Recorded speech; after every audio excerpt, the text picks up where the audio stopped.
Assalamualaikum and good morning to Puan Faiza. My name is Nurul Shamimi. Today, my group and I will be presenting our heat transfer analysis of a flat plate solar water heating system. This project focuses on understanding how solar energy is absorbed and transferred to heat water using a flat plane collector system. Before we begin, let me introduce our team. We have Nurul Namila Abdul Latif, Muhammad Nur Aiman bin Rosman, Fatin Najwa Afika binti Zainal, Nurul Shamimi binti Shukri, and Farah Irdiana binti Hazli. Each of us played a role in researching, designing, and analyzing different parts of this system.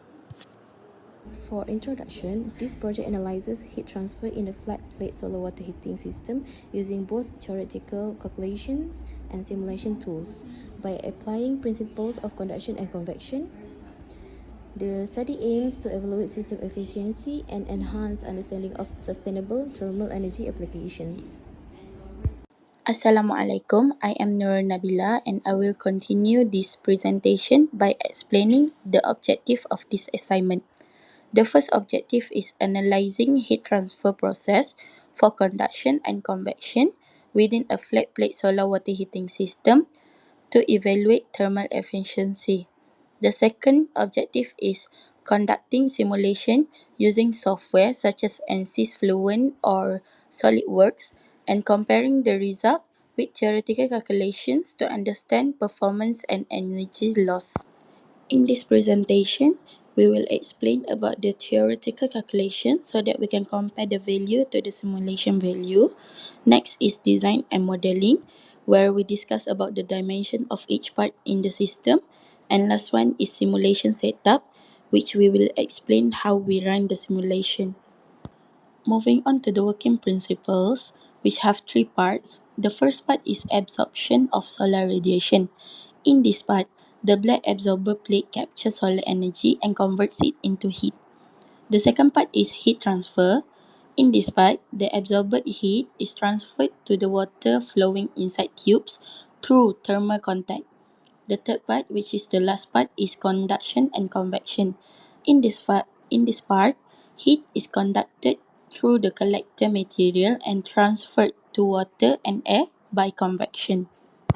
This is our solar design technical drawing of a solar water heater system created using SolidWorks software. This is the technical drawing of a solar water heater system designed for efficient heat transfer. The system features an array of pipes arranged to maximize solar energy absorption and water heating efficiency.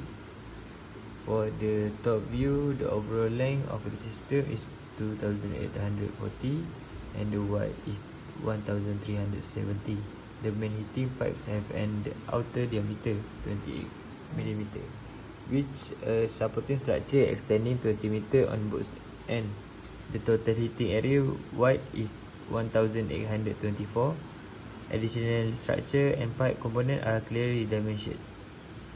On this slide, we're presenting the theoretical calculation.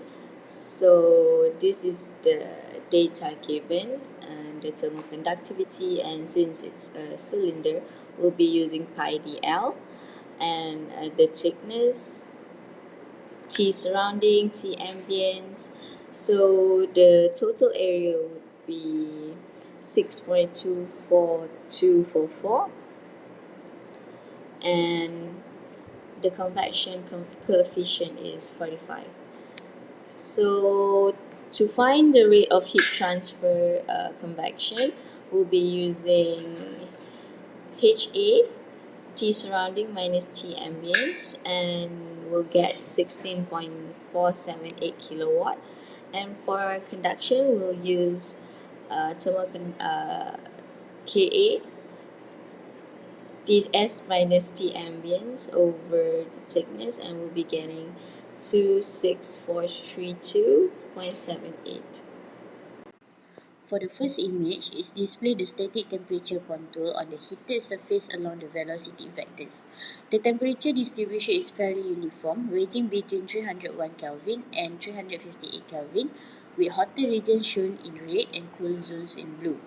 The arrow represents the airflow, showing the direction and relative magnitude of the velocity. This visual confirms effective heat transfer across the surface, which is essential for the thermal performance of our heating system.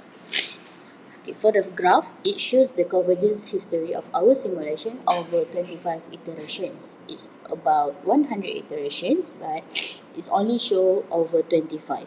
We can observe that the steady decline in residual for continuity, x velocity, and y velocity. All values drop below the acceptable threshold of 1 times 10 to the power of negative 5, indicating that the simulation has successfully converged and the solution is stable and reliable. To conclude, our analysis of the flat plate solar water heating system shows that both conduction and convection play important roles in transferring heat efficiently. By comparing the theoretical and simulation result, we can see how useful tools like ANSYS are in helping us to improve the design and also the performance of sustainable thermal system. This proves that simulation not only supports our understanding but also enhance real-world applications. That's all from us. Thank you for listening.